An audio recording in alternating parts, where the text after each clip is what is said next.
Là, il y a une histoire importante, ou bien une histoire, Masha'Allah Ta'ala, concerne Abu Thawr. Pour voir la différence entre les muhaddithin, les savants del hadith, et les fuqaha.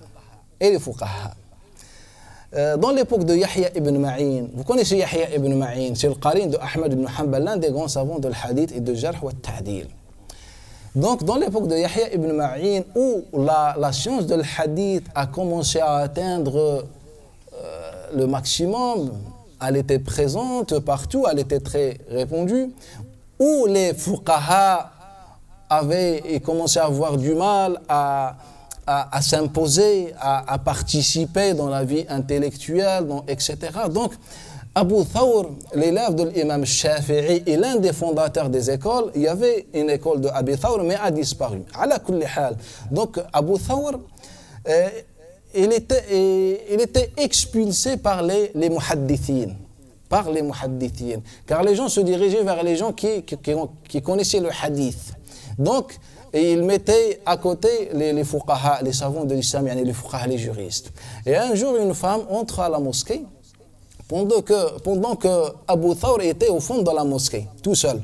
Et les muhaddithin, il y avait Yahya ibn Ma'in et les grands savants de l'hadith en train d'évoquer dans le cercle, comme il rapporte l'imam al-Khatib, en train d'évoquer les transmetteurs, que ce transmetteur, voilà, il est faible, l'autre il dit non, il n'est pas faible. Donc c'était un débat de la science de l'hadith. Pendant que Abu Thawr, le pauvre, il était expulsé, il était au fond de la mosquée. Une femme entre à la mosquée et elle leur dit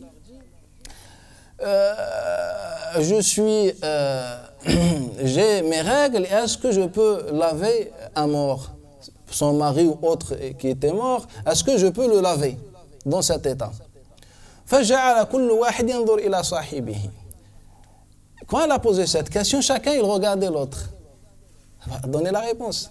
Maintenant, savoir que le transmetteur est faible ou pas faible, il ne va pas nous aider trop dans ce sujet de le fiqh. Donc, après un temps, ils ont reconnu qu'ils ne peuvent pas fournir une réponse. Dirige-toi vers cet homme. Donc, elle est partie le voir. Il aura dit Haddathani Yahya ibn Ma'in. Ce Yahya ibn Ma'in m'a rapporté. Et dans le hadith, Haddathani Yahya ibn Ma'in, d'après Qasim ibn Muhammad, d'après Aïcha radiallahu anha, Anna Rasulallah sallallahu alayhi wa sallam, que le prophète a dit à Aïcha, donne-moi la khumra, le tapis de la prière. Il était dans Mu'takif, dans la retraite spirituelle, le prophète sallallahu alayhi wa sallam. Donc il dit à Aïcha, donne-moi la khumra pour prier. Qal ya Rasulallah, inni ha'id, j'ai mes règles. Tes règles ne sont pas dans tes mains. Donc Abu Thawr, il dit Haddathani Yahya ibn Ma'in, il donne sa chaîne de transmission et le hadith. C'est-à-dire que Yahya ibn Ma'in, c'est lui qui rapporte le hadith. Mais tu es un savant de le hadith, ça ne veut pas dire que tu maîtrises les sciences. Donc Yahya ibn Ma'in, il avait le hadith entre ses mains, mais il ne savait pas comment tirer un profit à partir d'un hadith. Donc, Abu Thawr, il passe par Yahya ibn Ma'in, rapporté par Yahya ibn Ma'in, etc., et il donne la réponse. Et là, ils ont compris, et Allah Ta'ala a redonné l'importance aux savants de al-fiqh. Et à partir de cet événement, tout le monde commençait à assister au cours de Abu Thawr. L'imam Al-A'mash Sulayman ibn Mahran, l'un des grands savants et les piliers de la science de l'hadith et la transmission. Elle était dans l'époque de Abu Hanifa al-Nu'man ibn Thabit, fondateur de l'école hanafite. Et à chaque fois, il lui posait les gens des questions, car les gens se dirigeaient automatiquement vers les savants de l'hadith. Car c'est eux qui connaissent les hadiths du prophète sallallahu alayhi wa sallam. Donc les gens, ils pensaient qu'ils ont la science. C'est-à-dire, ils ont une grande science par rapport aux fuqaha. Et à chaque fois, quelqu'un va voir Al-A'mash Sulayman ibn Mahran, il lui dit, dirige-toi vers Abu Hanifa. Et lorsqu'il se dirige vers Abu Hanifa lui dit, Haddathana Al-A'mash Sulayman ibn Mahran, Haddathana Ibrahim, an Alqamata an Abdullah ibn Mas'ud, et il rapporte le prophète sallallahu alayhi wa sallam, ce que le prophète sallallahu alayhi wa sallam a dit, et puis il donne l'avis juridique à partir de ce hadith. Et parfois, il ne donnait pas la chaîne de transmission. Et l'A'mash, il intervient. C'est qui qui t'a donné cet avis, ou bien comment tu as obtenu cet avis? Il lui dit Haddathana al-A'mash Sulayman ibn Mahran qui est face à nous, et puis dans sa chaîne de transmission, il donne. Ala kulli hal, il y a une différence. Les savants de l'hadith ont fait un travail, un grand travail dans la transmission, et ils ont préservé la sunna du prophète sallallahu alayhi wa sallam. Mais dans le fiqh, souvent les savants de l'hadith n'avaient pas accès à ce qui est fiqh, sens, fondement et base. Il y avait des savants de l'hadith qui ont atteint ce niveau, comme l'imam Malik ibn Anas par exemple, comme l'imam al-Shafi'i radiyallahu ta'ala anhu. Mais généralement les savants de l'hadith étaient limités dans la science de l'hadith. L'imam al-Dhahabi par exemple, dans la biographie de Zufar ibn al-Hudayl. Zufar ibn al-Hudayl, c'est l'élève de l'imam Abi Hanifa al-Nu'man. Il disait, c'est l'imam al-Dhahabi dans Siyar, il rapportait cette biographie. Et qu'à chaque fois Zufar ibn al-Hudayl croisait Abu Muawiyah Muhammad ibn Khazim, le cheikh de shuyukh de l'imam al-Bukhari, il lui disait Ta'ala ugharbin laka hadithak. Viens, je te mets tes hadiths dans le filtre. Je te mets tes hadiths dans le filtre. Filtrer tes hadiths.